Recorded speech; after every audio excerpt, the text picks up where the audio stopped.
Hi friends, അർച്ചന ചേച്ചി LLB സീരിയലിന്റെ ഇന്നത്തെ എപ്പിസോഡിന്റെ അടിപൊളി വിശേഷങ്ങളിലേക്ക് എല്ലാവർക്കും സ്വാഗതം. അങ്ങനെ ചന്ദ്രകാന്തം വീട്ടിലേക്ക് അർച്ചന വലിഞ്ഞു കയറിയത് ചന്ദ്രയ്ക്ക് ഒട്ടും സഹിച്ചിട്ടില്ല. അവള് നേരെ അമ്പാട്ടയ്ക്ക് വിളിച്ച് രുക്കുവിനോട് ആ ബോംബ് അങ്ങോട്ട് പൊട്ടിച്ചു. എടീ രുക്കു, നീ എന്താ അർച്ചന ഇവിടെ വന്ന കാര്യം എന്നോട് പറയാതിരുന്നത്? ചന്ദ്രയുടെ ആ ചോദ്യം കേട്ട് രുക്കു അന്തം വിട്ടു. എന്ത് കാര്യമെന്ന് രുക്കു തിരിച്ചു ചോദിക്കുമ്പോഴാണ് ചന്ദ്ര ബാക്കി പറയുന്നത്. അതെ, അർച്ചന ബാഗും തൂക്കി ദേ എന്റെ ചന്ദ്രകാന്തത്തിൽ വന്നിരിക്കുന്നു. അവളിനി ഇവിടെയാണ് താമസം അത്രേ. അത് കേട്ട് രുക്കുവും അടുത്തിരുന്ന് മഞ്ജുവും ഞെട്ടിപ്പോയി. സ്വന്തമായി ഒരു ന്യൂസ് ചാനൽ ഉണ്ടായിട്ടും മഞ്ജു ഇതൊന്നും അറിഞ്ഞില്ലേ എന്നുകൂടെ ചന്ദ്ര കളിയാക്കി ചോദിക്കുന്നുണ്ട്. മകളുടെ സംരക്ഷണത്തിനായി പണ്ടെങ്ങോ കോടതി കൊടുത്ത വിധി പൊക്കിയെടുത്താണ് അർച്ചനയുടെ ഈ വരവ്. ഏതായാലും കുടുംബ കോടതിയല്ല, സുപ്രീം കോടതി പറഞ്ഞാലും ആ അർച്ചനയെ ഞാൻ ഇവിടെ വെച്ച് പൊറുപ്പിക്കില്ല. അവളെ ഞാൻ പുകച്ച് പുറത്ത് ചാടിക്കും. പോയില്ലെങ്കിൽ അവളെ പാഴ്സലാക്കി ഞാൻ അമ്പാട്ടിലേക്ക് തന്നെ അയക്കും. ഈ ചന്ദ്ര ആരാണെന്ന് അവൾ അറിയാൻ പോകുന്നതേ ഉള്ളൂ എന്നും പറഞ്ഞ് ചന്ദ്ര ദേഷ്യത്തോടെ ഫോൺ കട്ട് ചെയ്യുകയാണ്. ഇതൊന്നും അറിയാതെ അർച്ചനയാണെങ്കിൽ ചിന്നുവിന് സ്നേഹത്തോടെ കഞ്ഞി വാരി കൊടുക്കുകയായിരുന്നു. കഞ്ഞി കൊടുക്കുന്നതിനിടയിൽ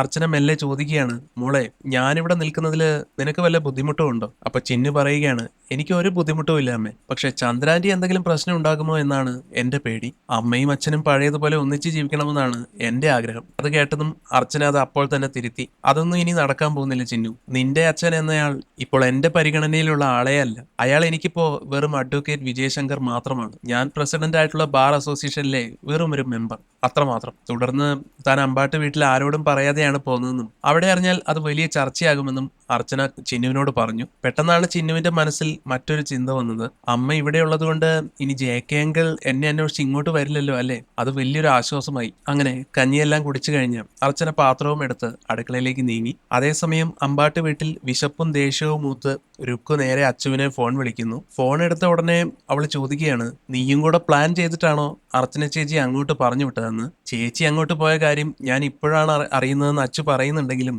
രുക്കു അത് വിശ്വസിക്കാൻ ഭാവമില്ലായിരുന്നു. ഓ, ഞാൻ അങ്ങ് വിശ്വസിച്ചു. നിന്റെ ചേച്ചി വലിയേട്ടനോടുള്ള വാശി തീർക്കാൻ അവിടെ പോയി ഇരുന്നാൽ ഇനി ഈ വീട്ടിലെ കാര്യങ്ങൾ ആര് നോക്കൂടാ? ഞങ്ങൾക്ക് ആര് ആഹാരം തരും എന്നായിരിക്കും. അപ്പോഴാണ് അച്ചുവിന് കാര്യം കത്തിയത്. അവൻ ചിരിച്ചുകൊണ്ട് പറയുകയാണ്, ഓഹോ, അമ്പാട്ട് വീട്ടിനോടും എന്റെ ചേച്ചിയോടുമുള്ള സ്നേഹം കൊണ്ടൊന്നും അല്ലല്ലേ ഈ വിളി? സമയത്തിന് തിന്നാൻ കിട്ടില്ല എന്നുള്ള ടെൻഷനല്ലേ നിനക്ക്? അത്രയ്ക്ക് വിശപ്പാണെങ്കിലേ പോയി എന്തെങ്കിലും വെച്ചുണ്ടാക്കി കഴിക്കുമുള്ളേ എന്ന് പറഞ്ഞ് അച്ചു ഫോൺ കട്ട് ചെയ്യാൻ തുടങ്ങുമ്പോഴാണ് രുക്കു അടുത്ത അടവെടുത്തത്. എന്നാലേ നീ വേഗം എനിക്കൊരു 5000 രൂപ അയച്ചതാ. അത് കേട്ട പാതി അച്ചു ഞെട്ടി. 5000മോ? എന്റെ കയ്യിൽ അത്രയൊന്നുമില്ല. അപ്പോഴും രുക്ക് വിടാൻ ഭാവമില്ലായിരുന്നു. നീ ഒരു SI അല്ലേ, എന്നിട്ടാണോ കയ്യിൽ കാശില്ല എന്ന് പറയുന്നത്? ഏതായാലും അതോടെ അച്ചുവിന് ദേഷ്യം വന്നു. അവൻ പറയുന്നുണ്ട്, എടി, കൈക്കൂലി വാങ്ങാനും തട്ടിപ്പ് നടത്താനും ഞാൻ ചന്ദ്രകാന്തം വീട്ടിലെ ആളല്ല. ഫുഡ് ഓർഡർ ചെയ്യാനല്ലേ നീ ഇപ്പൊ ക്യാഷ് ചോദിച്ചത്? ഇനി നീ പാഴ്സൽ ഫുഡൊന്നും കഴിക്കണ്ട. വല്ല കഞ്ഞിയും വെച്ച് കുടിക്കും, അല്ലെങ്കിൽ അമ്പലത്തിൽ അന്നദാനം കാണും, അതും പോയി കഴിക്കും എന്നും പറഞ്ഞ് അച്ചു ഫോൺ ഒരൊറ്റ കട്ടിയിലാണ്. അതേസമയം അർച്ചന വെറുതെ ഇരുന്നില്ല. അർച്ചന നേരെ അങ്ങാടിയിൽ പോയി വീട്ടിലേക്ക് ആവശ്യമുള്ള അരിയും പച്ചക്കറിയും എല്ലാം വാങ്ങി തിരികെ വന്നു. സാധനങ്ങളുമായി അടുക്കളയിലേക്ക് പോകുന്ന അർച്ചനയെ ചന്ദ്ര വഴിയിൽ തടയുകയാണ്. നിൽക്കവിടെ, ഇതൊക്കെ എവിടെ നിന്ന് വാങ്ങിക്കൊണ്ടുവരുന്നതാ? അപ്പൊ അർച്ചന ശാന്തമായിട്ട് മറുപടി കൊടുത്തു, നിന്റെ ഭർത്താവ് വാങ്ങുന്നു ഞങ്ങൾ തുടരുന്നല്ലേ നീ പറഞ്ഞത്? എനിക്കും ചിന്നുവിനും ഏതായാലും പട്ടിണി കിടക്കാൻ പറ്റില്ല. അതുകൊണ്ട് ആവശ്യത്തിനുള്ള അരിയും പച്ചക്കറിയും വാങ്ങിയത്. ഇത് കേട്ടതും ചന്ദ്ര കലിപ്പോടെ ചോദിക്കുകയാണ്, നീ എന്താ രണ്ടും കൽപ്പിച്ചാണോ വന്നിരിക്കുന്നത്? ഞാൻ ഒന്ന് മാത്രമേ കൽപ്പിച്ചിട്ടുള്ളൂ, എന്റെ മകൾക്കൊപ്പം നിൽക്കുക. പലതും കൽപ്പിച്ചു കൂട്ടി വെച്ചിരിക്കുന്നത് നീയും നിന്റെ ഭർത്താവുമാ എന്ന് തിരിച്ചു പറയുകയാണ് അർച്ചന. ചന്ദ്ര അടുത്ത ചോദ്യം എറിഞ്ഞു, ഈ അരിയും പച്ചക്കറിയും നീ എങ്ങനെ പാകം ചെയ്യും? ഇതിനുള്ള പാത്രങ്ങളും ഗ്യാസും നീ എവിടെ നിന്ന് എടുക്കും? അപ്പോഴും അർച്ചന ഒട്ടും മടികൂടാതെ പറയുകയാണ്, അതിനെന്താ, പാത്രങ്ങളുടെ വലിപ്പം അനുസരിച്ച് ഞാൻ വാടക തരാം. ഉപയോഗിക്കുന്ന ഒരു ഗ്ലാസ്സിന് 5 രൂപ വെച്ച് കൂട്ടിക്കൂ. പാത്രങ്ങൾ മാത്രമല്ല, കറന്റിനും വെള്ളത്തിനും ഗ്യാസിനും ഒക്കെ ഞാൻ കൃത്യമായി പൈസ തരാം, പോരെ? ഇതും പറഞ്ഞിട്ടാണ് അർച്ചന അടുക്കളയിലേക്ക് നടന്നത്. പക്ഷെ അതേസമയം ചന്ദ്ര ഈ ഗ്യാസ് സിലിണ്ടർ വെച്ച് അർച്ചനയ്ക്ക് ഒരു പണി കൊടുക്കണമെന്ന് മനസ്സിൽ പ്ലാൻ ചെയ്യുന്നുണ്ട് കേട്ടോ. അതിനുശേഷം നമ്മുടെ JK നന്നായി മദ്യപിച്ച് ഒരു ഓട്ടോറിക്ഷയിൽ കയറി ഇരിക്കുകയാണ്. ഓട്ടോക്കാരൻ ചോദിക്കുന്നുണ്ട്, സാറേ, എങ്ങോട്ടാ പോകേണ്ടത്? എങ്ങോട്ടെങ്കിലും വിട്ടോന്ന് JK പറഞ്ഞപ്പോ ഓട്ടോക്കാരൻ വണ്ടി നിർത്തി പറയുകയാണ്, അങ്ങനെയൊന്നും വണ്ടി വിടാൻ പറ്റില്ല സാറേ. കറക്റ്റ് സ്ഥലം പറഞ്ഞാലേ ഞാൻ കൊണ്ടുവിടൂ. തുടർന്ന് JK അയാളുടെ പേര് ചോദിച്ചപ്പോൾ അയാൾ പറയുകയാണ്, എന്റെ പേര് മധുസൂദനൻ പിള്ള. മധു എന്ന പേര് കേട്ടതും JKയുടെ ലഹരി ഇളകി. നിന്റെ പേരും മധു എന്ന് വെച്ചാണോ തുടങ്ങുന്നത്? ആ, അത് ആദ്യമേ പറയണ്ടേ. ഞാൻ ഇനി ഈ വണ്ടിയിൽ ഇരിക്കില്ല എന്ന് പറഞ്ഞ് JK വണ്ടിയിൽ നിന്ന് ഇറങ്ങുകയാണ്. ഇനി വഴിയിൽ കണ്ടാൽ പോലും എന്നെ വണ്ടിയിൽ കയറ്റരുത് എന്ന് പറഞ്ഞ് ഓട്ടോക്കാരനെ ഓടിച്ചു വിട്ടു. തുടർന്ന് അവിടെ നിന്ന് നടന്ന് JK വഴിയിൽ നിർത്തിയിട്ടിരിക്കുന്ന ഒരു കാറ് കണ്ട് അതിലേക്ക് കയറി ബാക്ക് സീറ്റിലിരുന്നു. അത് മറ്റാരുടേതുമല്ല, വിജയശങ്കറിന്റെ കാറായിരുന്നു. വിജയശങ്കർ ഫോണിൽ കേസിന്റെ കാര്യമൊക്കെ സംസാരിച്ച് കാർ ഓടിക്കാൻ നോക്കുമ്പോഴാണ് ബാക്കിൽ നിന്നൊരു ശബ്ദം കേട്ടത്. തിരിഞ്ഞു നോക്കിയ വിജയശങ്കറും ജെ കെയും പരസ്പരം കണ്ട് ഞെട്ടിപ്പോയി. നിങ്ങൾ എന്താ ഇവിടെയെന്ന് ജെ കെ ചോദിച്ചപ്പോ ഇത് എന്റെ കാറാണെന്ന് വിജയശങ്കർ പറയുന്നു. ജെ കെയുടെ മദ്യപാനം കണ്ട് വിജയശങ്കർ ചോദിക്കുകയാണ്, നീ കുടിയൊക്കെ നിർത്തിയ എഴുത്തിൽ സജീവമായി എന്ന് കേട്ടല്ലോ, എന്നിട്ട് വീണ്ടും തുടങ്ങിയോ? ആ സമയത്ത് വിജയശങ്കർ മനസ്സിൽ വിചാരിക്കുന്നുണ്ട്, ചിലപ്പോൾ അർച്ചന എന്റെ വീട്ടിൽ വന്ന് താമസിക്കുന്നതിന്റെ സങ്കടം കൊണ്ടായിരിക്കും ഇവൻ വീണ്ടും കുടി തുടങ്ങിയതെന്ന്. ഒടുവിൽ ഒട്ടും താല്പര്യമില്ലാതെ വിജയശങ്കർ ജെ കെയോട് കാറിൽ നിന്നും ഇറങ്ങാൻ ആവശ്യപ്പെടുകയാണ്. പക്ഷേ വിജയശങ്കർ എത്ര ഇറങ്ങാൻ പറഞ്ഞിട്ടും ജെ കെ വണ്ടിയിൽ നിന്ന് മാറാൻ കൂട്ടാക്കിയില്ല.